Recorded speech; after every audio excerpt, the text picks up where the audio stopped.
Se você quer aproveitar uma das centenas de vagas que os concursos fiscais vão oferecer nesse ano de 2026, você precisa começar o ano com uma estratégia muito bem definida. Porque a verdade é a seguinte, sem estratégia e sem planejamento, poderiam ser 100 mil vagas que nenhuma delas seria sua. Menos de 1% das pessoas que estudam para concurso são efetivamente aprovadas. Mas a boa notícia é que no vídeo de hoje eu vou te mostrar 6 estratégias muito bem definidas para que 2026 seja o seu ano para conquistar uma vaga num grande concurso da área fiscal. A propósito, eu sou o Thomas, primeiro colocado no concurso de auditor da Receita Federal, e pesquisar sobre técnicas e estratégias de estudo é só o que eu faço há muitos anos, todos os dias. Vamos mergulhar na aula? Primeira estratégia é entender que a área fiscal é uma área que exige uma preparação de médio a longo prazo, porque são muitas matérias para estudar. Eu estou dizendo isso para você porque o ano de 2026 já começou com muitos concursos pipocando. Você faz São Paulo, Cefa Pará, você faz Rio Grande do Norte, você faz Mato Grosso, fora vários outros concursos. Então eu tô te alertando aqui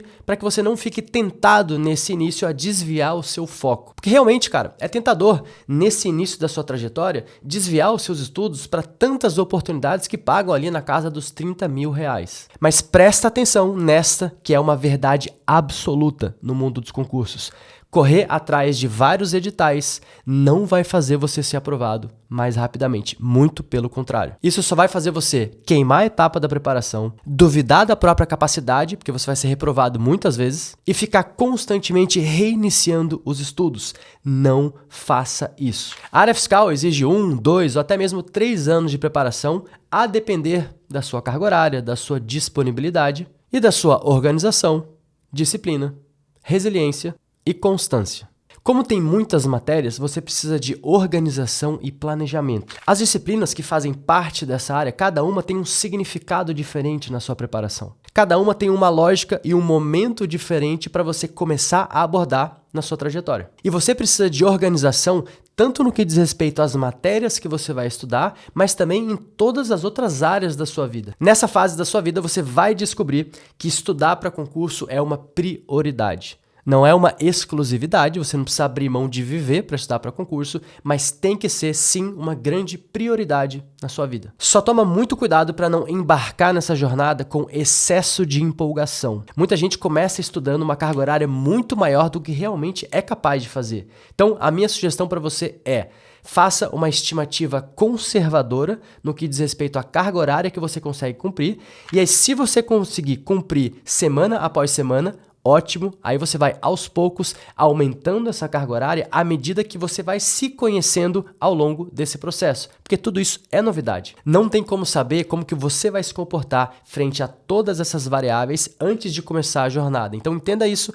você vai aperfeiçoando tudo relacionado aos estudos ao longo da trajetória e não antes de começar. A segunda estratégia envolve começar os seus estudos com o que eu chamo de ciclo básico da área fiscal, que são as matérias mais importantes dessa área. E por que começar os estudos com essas matérias? Primeiro, porque são as matérias mais extensas, são as matérias mais difíceis, né? São cobradas um nível de dificuldade maior, são as matérias que sempre foram cobradas em concurso da área fiscal, são matérias que estarão presentes em qualquer concurso da área fiscal a partir de agora e muitas vezes são matérias que servem como um certo pré-requisito para entender outras matérias que você vai colocar no seu ciclo no futuro. E aí fazendo isso, focando todo o seu tempo inicial nessas matérias que são as mais importantes, que na área fiscal são contabilidade, português, exatas, constitucional, administrativo, tributário, você prepara o terreno para depois incluir outras matérias que ou são muito específicas, como por exemplo legislação tributária estadual, federal, municipal, ou matérias menos importantes, como direito civil, penal, empresarial, administração financeira orçamentária, economia e por aí vai. A terceira estratégia envolve saber como abordar essas matérias do ciclo básico. Então eu vou falar um pouquinho aqui sobre cada uma delas e como que eu acho que você deve estudar essas disciplinas. Vamos começar com português. Português é uma matéria que você estuda desde que você tem 6 anos de idade, mas provavelmente vai ser uma das matérias que você mais vai ter dificuldade. Então a minha sugestão é: tente focar num curso escrito, num curso em PDF. Se você tiver dificuldade, recorra a videoaulas pontualmente para os assuntos mais espinhosos, mas avance. Avance, faça até uma quantidade menor de questões ao final de cada aula de português, pela minha experiência, isso é menos sofrível, porque aí você consegue passar mais rapidamente pelas aulas até chegar num ponto em que você vai finalizar as aulas e começar a praticar provas passadas de português. E aí, à medida que você pratica essas provas, você vai, por meio da análise de cada uma das provas que você resolver, você vai permitindo que cada uma delas te direcione pontualmente para aquelas aulas em que você realmente teve mais dificuldade. E aí, quando a sua banca for escolhida, faça uma imersão quase que absoluta nas questões daquela banca, porque português é uma matéria que cada banca cobra de um jeito muito peculiar. Claro, enquanto a sua banca ainda não foi escolhida, você vai ter que resolver questões de múltiplas bancas para evitar surpresas. Já no caso de direito constitucional e administrativo, são matérias que, em regra, não apresentam muita dificuldade. Ou seja, foque num curso em PDF e no início dos estudos você vai sofrer com o linguajar jurídico, principalmente se você não for da área de direito. Não tem problema, acontece com todo mundo, mas avance nas aulas, mesmo sem entender alguns dos termos que são apresentados, porque é muito comum nessas matérias você ter contato com conceitos em aulas iniciais que serão esmiuçados lá 3, 4, 5, 6 aulas depois. Então, se você ficar esperando o completo entendimento de cada um dos termos jurídicos para poder avançar, você não vai sair do lugar. Então, direito tributário é uma matéria que também não apresenta muitas dificuldades, principalmente depois que você já teve um certo contato com o direito constitucional e direito administrativo. O maior desafio em direito tributário não é entender a disciplina, é aprofundar os seus conhecimentos no nível necessário para resolver as questões dessa disciplina na área fiscal, porque geralmente é a disciplina que é cobrada num nível de profundidade maior, porque é talvez a principal disciplina aí dos concursos da área fiscal, inclusive um dos preferidos para ser o alvo de discursivas. Então ela tem sido cobrada de maneira bem profunda, mas é uma disciplina muito bacana que tem tudo a ver com os cargos da área fiscal. Contabilidade é uma matéria complicadinha e é uma das que mais podem exigir a presença de uma videoaula. Claro, é uma matéria complicada, mas também não é nenhum bicho de 7 cabeças. Só um detalhe aqui. Contabilidade, ao contrário das matérias de exatas, que eu vou falar já já, é uma matéria em que as videoaulas elas não substituem o material em PDF. Então, se você precisar de videoaula em contabilidade, é muito provável que você também necessite de um bom curso em PDF. Então, a videoaula na matéria de contabilidade, ela vai ter o objetivo, ela vai ter a função de abrir a sua mente para que daí você consiga encarar um bom curso em PDF. Porque é uma matéria muito densa, com muita teoria, com muito volume de informações. Então é importante você ter um material base escrito, pode ser um PDF, pode ser um livro, para que você consiga também depositar a sua experiência, colocar grifos, anotações e poder consultar com mais facilidade. Nas matérias de exatas, raciocínio lógico, matemática financeira, matemática básica, estatística, também é o caso de você aproveitar as videoaulas caso você esteja tendo dificuldade com materiais escritos. Como a teoria não é muito extensa, a videoaula ela acaba suprindo a necessidade de um curso em PDF. Então você pode eliminar o curso em PDF da sua vida, fazer só um curso em videoaula, mas desde que você tenha uma boa lista de exercícios para seguir treinando. Não vou me aprofundar muito aqui sobre exatas, eu tenho um vídeo em que eu explico exatamente só sobre o estudo das matérias de exatas. Vou deixar aqui na descrição desse vídeo para você olhar depois que você finalizar esse vídeo aqui, combinado? Já a matéria de auditoria, que não faz exatamente parte do ciclo básico, mas é logo depois a gente já adiciono para os meus alunos essa matéria, porque ela é quase tão básica quanto as demais.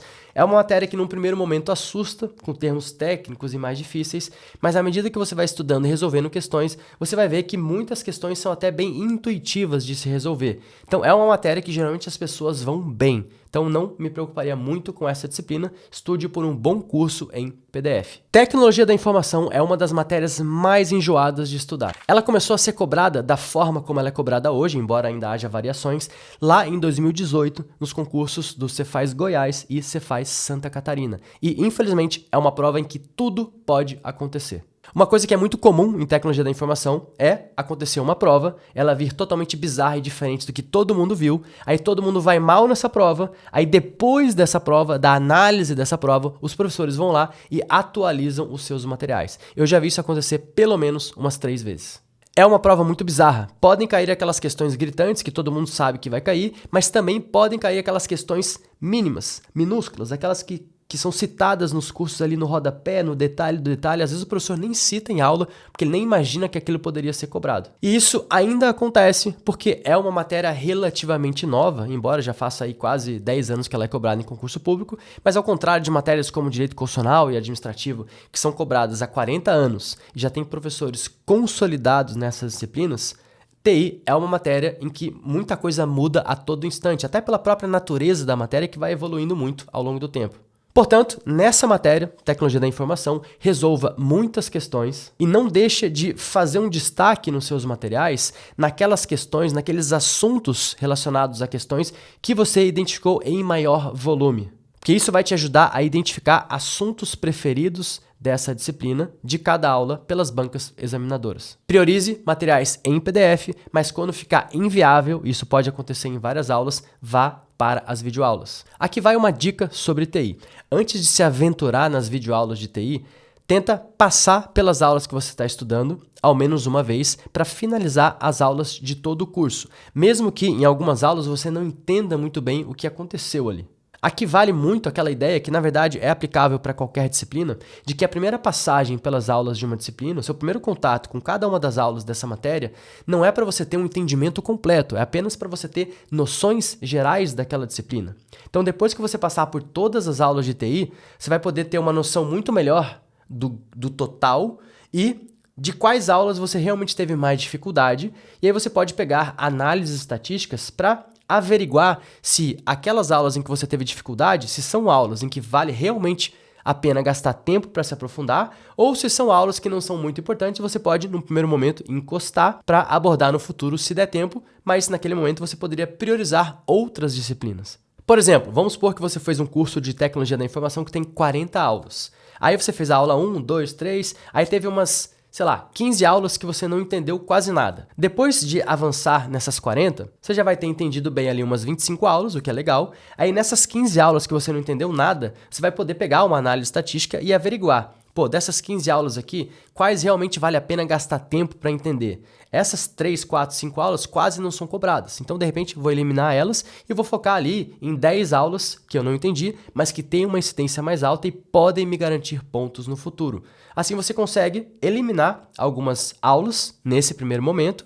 E, claro, depois que você for colocando outras matérias e avançando no seu estudo, se você sentir necessidade ou até mesmo que encaixa ali no seu estudo, você pode abordar mais uma ou outra aula para poder se precaver com relação a quase todas as aulas de TI que podem cair no seu concurso.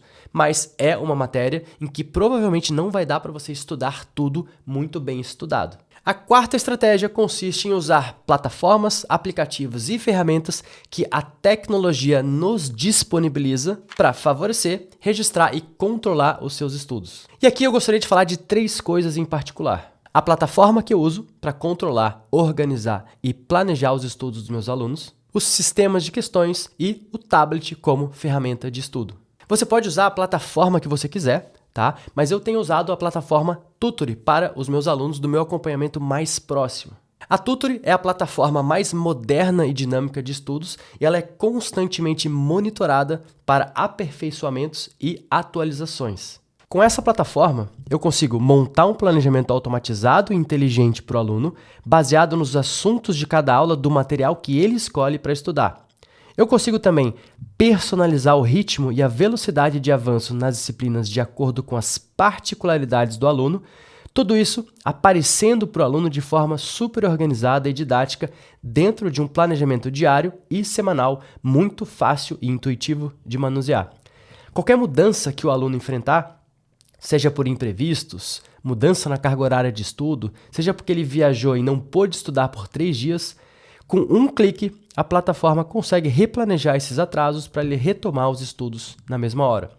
Com o ciclo redondinho e o planejamento ajustado para que a sequência das disciplinas não seja afetada por causa dessas falhas, tudo isso com o constante monitoramento do desempenho do aluno em todas as disciplinas em estudo. Se você tem interesse em ser meu mentorado e ter todo o seu planejamento feito por mim, para que você não tenha que quebrar a cabeça com nenhum aspecto relacionado à organização dos estudos, e possa se preocupar apenas com o estudo em si, que vai ser colocado prontinho na sua frente, eu vou colocar um link aqui na descrição desse vídeo para você entrar em contato comigo. Bom, além da plataforma de estudo, eu gostaria muito de falar sobre o tablet como ferramenta de estudo.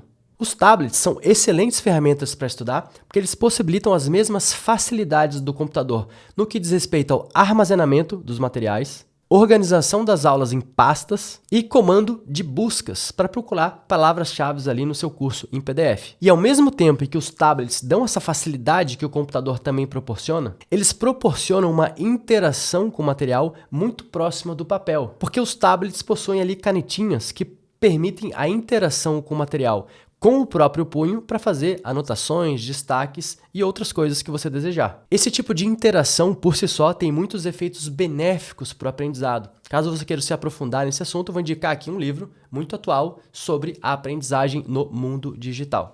Outra ferramenta fundamental são os sistemas de questões. Eventualmente, você vai finalizar as questões que estão ali no PDF que você estuda e você vai ter que se aventurar nos sistemas de questões. Até mesmo para poder selecionar provas e cadernos com questões de uma maneira que esteja de acordo com a fase em que você está nos seus estudos. Não vou me alongar aqui sobre o sistema de questões, porque eu fiz um vídeo super completo sobre esse assunto, que eu também vou deixar aqui na descrição desse vídeo, e você vai assistir, mas só depois de terminar esse vídeo aqui, beleza? A quinta estratégia consiste em, a partir de determinada fase dos seus estudos, começar a resolver provas passadas de concurso. Mas Thomas, onde que eu acho provas passadas de concurso comentadas para resolver? Isso você também pode achar no sistema de questões. E no vídeo aqui que eu coloquei na descrição, eu também te ensino a achar provas passadas em sistemas de questões. Depois dá uma olhada. E por que você precisa resolver provas passadas? Isso vai te ajudar muito, principalmente de duas formas. Primeiro, resolver provas significa executar o que a ciência chama de prática variada. Durante boa parte da sua preparação, você gasta ali um bom tempo lendo a teoria da aula, e aí no final da aula, se você segue as minhas recomendações, você resolve ali 30 a 40 questões sobre o mesmo assunto daquela aula. Show de bola! Isso realmente é muito importante para você começar a ter aquele primeiro contato, começar a fixar o conhecimento daquela aula e ver a aplicabilidade daqueles assuntos na prática. Mas depois de um certo momento, é fundamental você criar o hábito de mesclar questões de diferentes assuntos numa mesma disciplina. Porque, por exemplo, se lá na disciplina de raciocínio lógico você resolver 30 questões de arranjo, depois 30 de permutação e depois 30 de combinação, você concorda comigo que ao longo dessas questões de um mesmo assunto vai ficando muito mais fácil resolver, porque você já sabe do que se trata e o negócio vai ficando meio automático. Agora, se você resolve uma questão sobre distribuição normal, outra sobre arranjo, outra questão sobre covariância e outra sobre teste de hipótese, você cria a obrigação de criar uma versatilidade para aprender a lidar com questões diferentes numa mesma sentada. Porque no dia da prova vai ser assim, você não vai enfrentar 30 questões de arranjo e 30 de permutação. Você vai enfrentar uma questão de um assunto, outra questão de outro assunto, outra de outro assunto e assim sucessivamente. Então, treinando dessa forma, ou seja, resolvendo provas passadas, você começa a desenvolver a capacidade de diferenciar assuntos que são diferentes, mas que muitas vezes são parecidos e acabam confundindo os candidatos menos preparados. Como, por exemplo, arranjo, combinação e permutação. E essa versatilidade é uma das principais armas que vai diferenciar o candidato que vai ser aprovado daquele que só vai ser estatística. E o segundo grande benefício de resolver provas passadas é começar a entender e processar a informação de que você não tem tempo infinito para resolver as questões. Veja lá no edital do concurso da prova que você está tentando resolver quanto tempo a banca disponibilizou para o candidato resolver a prova e começa aos poucos a se preocupar com isso. Você vai ver que existem estratégias diferentes para resolver uma prova de modo a maximizar as questões que você resolve, o que aumenta substancialmente a nota final da sua prova e a quantidade de questões que você consegue resolver com calma e tranquilamente. Eu tenho uma técnica muito específica também para resolver provas de concurso. Caso você queira saber como que ela funciona, deixa aqui no comentário se você quer que eu grave um vídeo especificamente sobre isso. Caso eu veja que vocês querem, vai ser um prazer poder ajudar. A sexta estratégia é revisar ao longo do processo. Revisar é uma das grandes chaves da aprovação. Ao contrário da faculdade, em que você estuda ali 1 ou 2 capítulos de um livro para uma prova que vai ser no dia seguinte, no mundo dos concursos a história é completamente diferente. Você estuda algo hoje que pode ser cobrado de você 1 ano e meio depois, 2 anos depois. Como que você faz então para acertar numa prova algo que você estudou 18 meses antes? A única forma que eu conheço é por meio de uma técnica consistente de revisões ao longo da sua preparação. Eu tenho uma técnica bem específica sobre revisões, gravei até um vídeo especificamente sobre isso, também vou deixar aqui na descrição desse vídeo para você entender. Não precisa necessariamente seguir a minha metodologia de revisões, mas é fundamental que você siga alguma forma de revisar,